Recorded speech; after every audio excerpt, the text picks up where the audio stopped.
Hey Waffle Gang, I do hope you are well. My name is Mark and today we're checking out some more relationship stories, and if you do love a Reddit story, why not consider hitting that like, subscribe, maybe that notification bell too, and let's just dive straight into today's first story.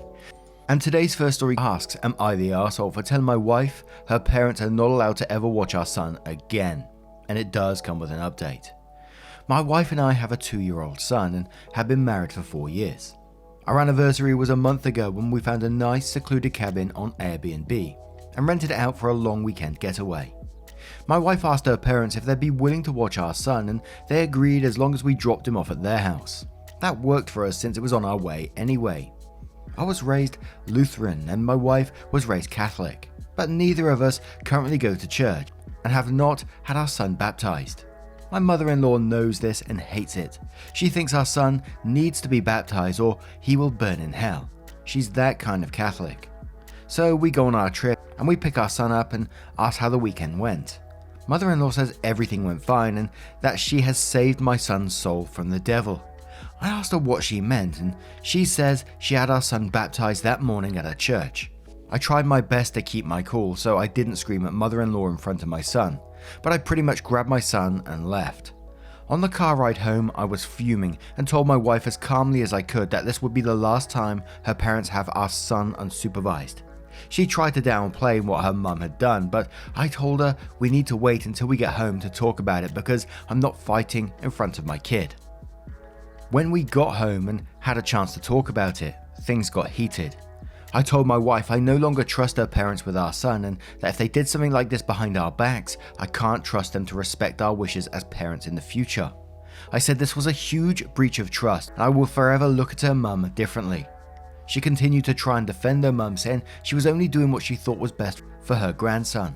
She even downplayed it by saying that it's just a little water and a few words and we don't go to church anyway, so what does it matter?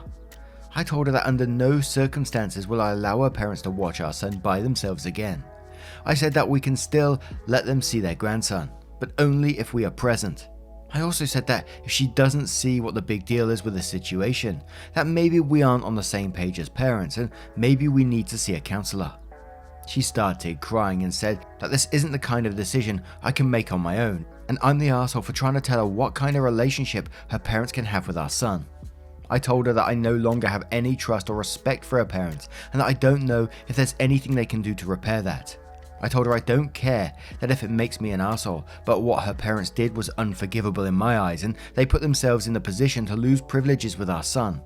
She's been trying to convince me to change my mind for the last month, but I'm not budging. To me, this is a hill I'm willing to die on. And someone asked a relevant comment that gave some additional information, and it was along the lines of, has mother-in-law asked about baptism before? And the reply was, she's been asking about it since his birth. Both my wife and I have repeatedly told her that we do not intend on getting him baptized. My wife and I have been on the same page on this from when she was pregnant. We wanted to hold off until he was older and let him explore both our religions and let him pick on his own. At least I thought we're on the same page until this happened. And no, absolutely not the arsehole, and I think I'd feel exactly the same way as OP in this situation, that you can't trust these people anymore because, they done this behind your back, they knew exactly what they was doing, therefore, how can you trust them again in the future? And I think in some ways, OP was kind enough to say, that they're still getting supervised visits. And for OP's partner to be backing this kind of behavior up is worrying also. But also, and I'm not excusing it, but also could be part of the partner's upbringing. They've always had their boundaries and stuff trampled over and stuff like that. So, this is what they accept now. I'm not saying it's right, but just looking for potential reasons why. And another question that popped into my head whilst this was going on, and I don't know the ins and outs of baptism here, so I'm just throwing out questions, is don't you need some sort of paperwork to say, your legal guardian, that you can have this baptism and the parents give permission and all this sort of stuff? And if you do it behind the parents' back, surely the church would have something to say to that, almost forcing someone to be baptized. Not that baby could make a conscious decision anyway, but the parents certainly could. But we'll start off with Critical Aspect, who says, not the arsehole. These types of baptisms violate church law, and if it actually was done by their priest, you should contact the bishop and file a complaint. Query says, not the arsehole. That was a huge breach of trust. Nothing religious should be done unilaterally either by the parents or in this case, grandparents. I do agree that counseling would be a good avenue for you both to get on the same page. Also, apparently you're an a-hole for telling her that her parents can no longer see your son unsupervised, but they aren't the arseholes for an unauthorized baptism. What? Narrations says, not the arsehole, report the priest and/parish that performed it without your consent to either the diocese or the archdiocese. The Catholic Church forbids baptism without parental permission. The baptism won't be officially recognized as a result, and if mother-in-law lied and claimed that she had your permission, it will land her in hot water with the church. To your wife, letting her get away with something because she thought it was best for her grandson leads to a slippery slope. What if your mum decides it is best for your son to live with her during the week and you and your husband only see him on the weekends? Are you going to let her get away with that? It isn't her kid. She doesn't get to decide what's best, only his parents do. Your mum stomped the no baptism boundary. If you let her get away with it, she will stomp other boundaries you set up using the argument. It's what I think is best for grandson. Next boundary could be don't give him too much sugar. That stomp could cost you a lot of money. Young children, when they have cavities, have to be knocked out in order to get them fixed. It's not cheap. My nephew's last dental procedure, he has weak tooth enamel, cost my sister $3,000 out of pocket. Insurance picked up the rest, but it was a fight to get anesthesia covered. Dental insurance didn't want to cover it. Health insurance thought dental insurance should cover it because it was a dental procedure. And one more from Broad Elderbury who says, this is a tough one. On the one hand, your son is 2, so he likely won't remember or understand what happened. This isn't like the post yesterday where the mother-in-law told an 8-year-old that she would burn in hell if she didn't accept Jesus and let herself be baptized. On the other hand, there's nothing saying your mother-in-law won't partake in that kind of behavior when your son is older. On the other hand, how many hands we got? Putting a permanent ban on your mother-in-law is kind of extreme.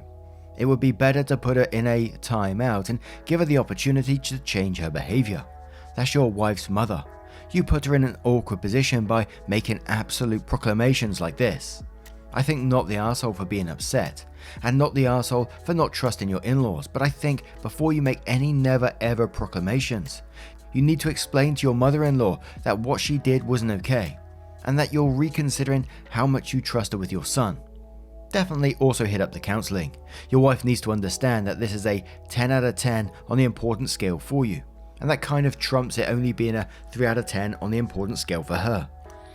You also need to understand that it's very harsh to unilaterally ban your partner's parents from things, and to tell your partner that you have no respect for their parents is almost always going to sting, even if you are in the right. And now we're going to move straight on to that update.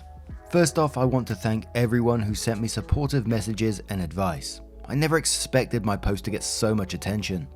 Since many of you requested an update, here we go. Turns out some of you were right. My wife was in on it.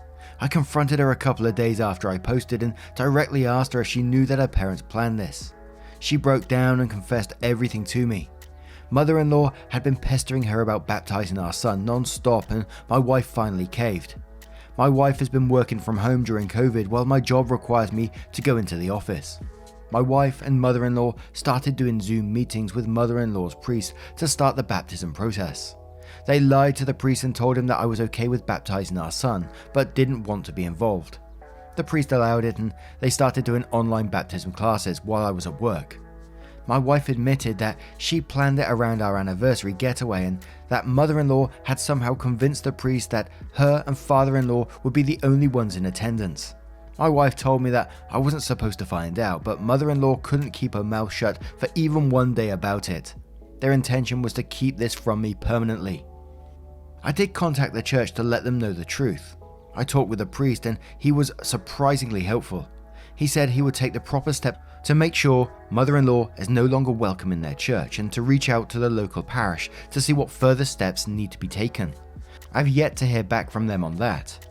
My wife and mother-in-law are mad that I got her kicked out of the church, but I don't care what they think or feel anymore. These people who I love and trust had betrayed me, and I felt a range of emotions I didn't know existed. My wife begged for forgiveness, but the fact that she didn't come clean on her own mistakes makes me feel like she would have kept this from me unless I confronted her. She's willing to do therapy, counseling, whatever it takes. I don't know if I want to put in that work. I feel like there's no coming back from this. I contacted a divorce lawyer and started discussing what a divorce would look like and if there is any way I can add provisions to a divorce agreement that would keep my in-laws from seeing my son unsupervised. He's been very helpful, but I have not given him the go-ahead to actually file for divorce yet. I feel like I am too angry about the entire thing to think rationally and want to give myself time to fully grasp what a divorce will mean for me and my family. My wife and I aren't talking much. I pretty much go to work, come home to play with my son, go to bed and repeat. I don't know what the future is going to bring, but I do know that without the support and help from people here, I don't think I would have the clarity I do now. I find the ending to this one absolutely insane. You know, there was so many other options that OP's partner could have went down instead of going behind OP's back. You know, in the first post we was told that they made a decision together that they was going to let child decide on their religion when they get older. But surely OP's partner could have turned around and said, you know, I've been thinking over things, can we discuss this again if possible? Not sneak behind your partner's back, go to your mum, have secret online classes. It's just like the nuclear option out of everything, right? How was this ever going to end well? How was they going to keep this from OP forever? It just was never going to happen, was it?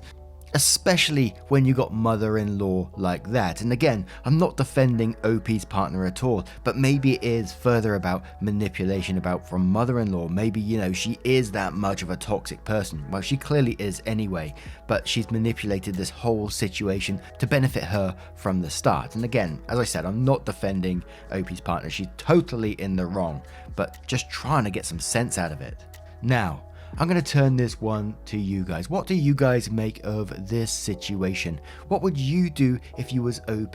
How would you feel? How would you act? Would you divorce? Let me know your thoughts in the comments below, and let's move on to another story. And our next story comes from Father's Day 22, who asks, am I the arsehole for not spending Father's Day with my son? I, 33 male, lost my father at a young age. Ever since then, I'd spend Father's Day at his grave and visiting places that were important to him. My wife has always been supportive of this, but last year that changed. Our son, 6 now, 5 then, wanted to attend this Father's Day festival with me. I told him that I already had plans, but he was welcome to join me and learn about his grandfather. Son didn't enjoy the day. He was very bored at the gravesite, and I repeatedly had to direct him away from the other graves. The long car rides were also a lot for him. I decided that this type of experience shouldn't be repeated again for him until he's older. Tickets for this year's festival just went on sale, and this morning my wife gave me 2 tickets, an adult and a child, for me and my son. I reminded her that I had plans. She got mad and told me that my dad would be disappointed in me for neglecting his grandson. I don't neglect my son. I got really irritated with my wife. I told her that this one day is all I ever asked for and I'm not giving it up. She called me an arsehole and said if I don't take my son to the festival, she will and will tell everyone that she's present because her husband is a deadbeat dad. I think she's out of line. Am I in the wrong? Edit. Initially my plan was to get an unbiased perspective. I figured since almost everyone agreed that I was the arsehole, it was really important to go to this festival. However, the flood of vitriol that followed gave me pause. There's no such thing as an unbiased perspective. Everyone has an agenda. The caustic comments prove that. A polite person asked if I would have wanted to go to such a festival with my dad. That hit me because, of course I would. I'd want to do almost anything with my dad, who I miss. Kids love festivals, so of course I would have enjoyed this as a kid. However, my dad never spoiled me, and I'm not going to teach my son that the world revolves around him either. There are plenty of festivals and carnivals we attend throughout the year. That can't be every day. This is Dad's day, his only day, and I'm not going to take it from him. I talked to my mum about what happened, and she told me that I wouldn't reward son for having a tantrum, but am rewarding wife, and she's right. On June 19th, I'm going to take my son to my hometown. He'll be spending the morning with my mum while I visit the grave. Then I'll take him to lunch at my dad's favourite restaurant. We'll go swimming nearby, the place that Dad used to take me fishing. I'll take him to get ice cream. It'll be a nice day, and it will be a day that honours my dad. My wife can go to festivals if she wants, but son will not be attending. I know many of you were excited that I decided to take him, but I'm not going to teach my son it's okay to be selfish. I'm going to continue to teach him about Dad so Dad can live on in spirit.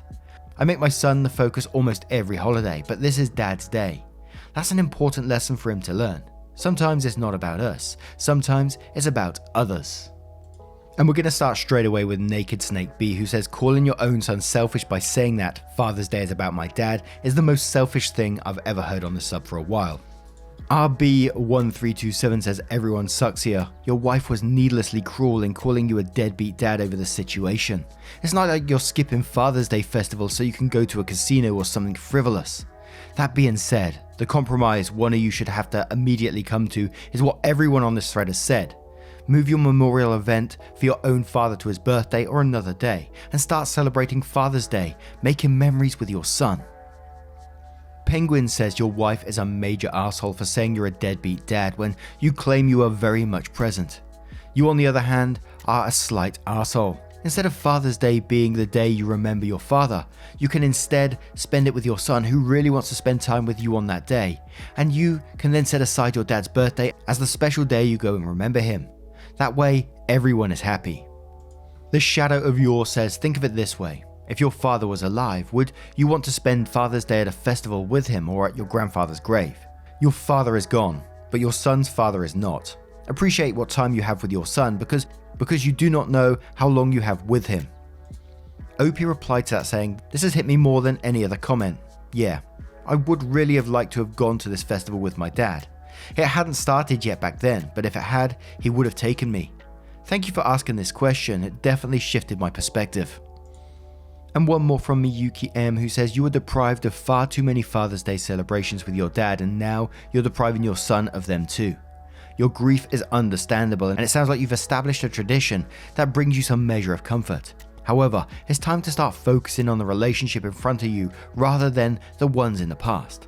When your son is old enough, perhaps you can re-establish the tradition or, as others have suggested, go to the cemetery on your dad's birthday instead. You're the asshole, but gently. Good luck. And now I'm going to turn this one to you guys. What do you guys make of this situation? And let's move on to another story. The next story comes from Evening Implement 99, who asked, am I the asshole for refusing to pay for my stepson's tuition? Some quick background knowledge. My mum died when I was 8 years old, and upon her passing, my dad and I discovered she was much wealthier than we thought. She set up an education fund with enough money to put me through college and grad school and attend a private school. I attended a private school I had a partial scholarship to and then went to college on a full scholarship I worked insanely hard for. I went to grad school on no scholarships, so I dipped into a bit of the education money. However, after all that, I still had quite a bit of money left over, so I planned to use it for any kids I had in the future. And now, the present. My biological daughter, Anna, 17 female, has attended a private high school and recently got into a good college on a partial scholarship. She wants to go to a medical school. Between the three of those, if she can get a partial scholarship to the medical school, I'd be able to help her out significantly so she would be in very little debt. I recognized how insanely privileged we are to have this opportunity, and both my daughter and I are super happy to have it. I have a stepson, Jake, 18 male, who is going to college this fall. He didn't go to the same high school as Anna because he didn't get in, so he went to the local public school. He's still an excellent athlete and student, and that landed him a partial scholarship at his top choice college. Obviously, I was super elated and super proud of both my children. Here's where the issue comes in. My husband and I, who've been married for 3 years now, came up with a plan for parenting/financing and all that stuff. We plan to keep most of the money separate when it comes to the kids. Obviously, we'd both contribute to buying them presents and stuff, but we left cars, college, etc. up to the other one, and it worked out pretty well. Both Anna and Jake have cars and they have half paid for, and we matched whatever they saved. I matched for Anna and my husband matched for Jake. So for college it was obviously decided my husband had Jake's stuff under control and I'll be dealing with Anna's. However, my husband finds it very unfair that Anna will be in no debt and Jake will be in debt, since I'm covering Anna's college costs but not Jake's. My husband says it's unfair that Anna will have an easier life than Jake and called both of us spoiled and entitled children for not sharing the money. My mother-in-law also dropped by yesterday and told me I was being unfair and I should help Jake out, and that I clearly loved him less. I explained to both of them that this was the agreement my husband agreed to, and he only has a problem because Anna will end up doing better now. Mother-in-law and husband are both giving me and Anna the silent treatment. Am I the arsehole? Edit. Jake's mother is out of the picture. She left years ago, and neither Jake nor my husband is in contact with her or knows where she is, as far as I'm aware at least. Anna's father died soon after she was born. Look, I don't think you're the arsehole in this situation at all, but as the money, was before this relationship, and to think that you're entitled to any of that money, I think is just an arsehole-ish thing to do, especially getting mother-in-law as well. It's obviously being discussed behind your back with all these kind of things, which again, I don't think is the right thing to do. My concern, and which may be a little bit controversial, and it's just from my point of view, I'm not saying it should be done or anything like that. I'm not saying I'm 100% right. I'm just what was in my head at this moment. And my potential worry is that, there's potential to be causing resentment between the two children here, or even adult children, but there's that chance of causing resentment because one's getting more than the other.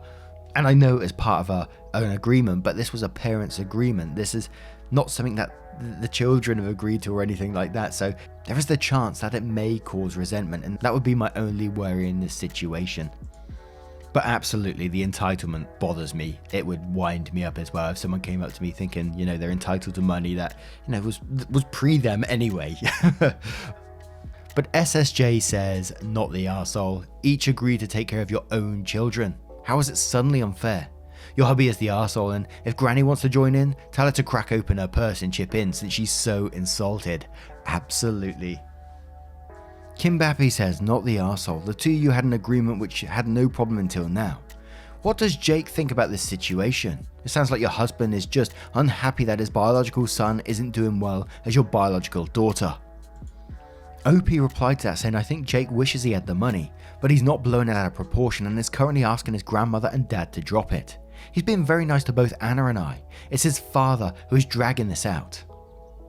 Coastal says, not the arsehole. You only have this opportunity because you lost your mother. Your mother-in-law and husband have a lot of nerve trying to guilt you for this privilege that came at such a steep cost. And one more from Comprehensive who says, not the arsehole. Odd, isn't it?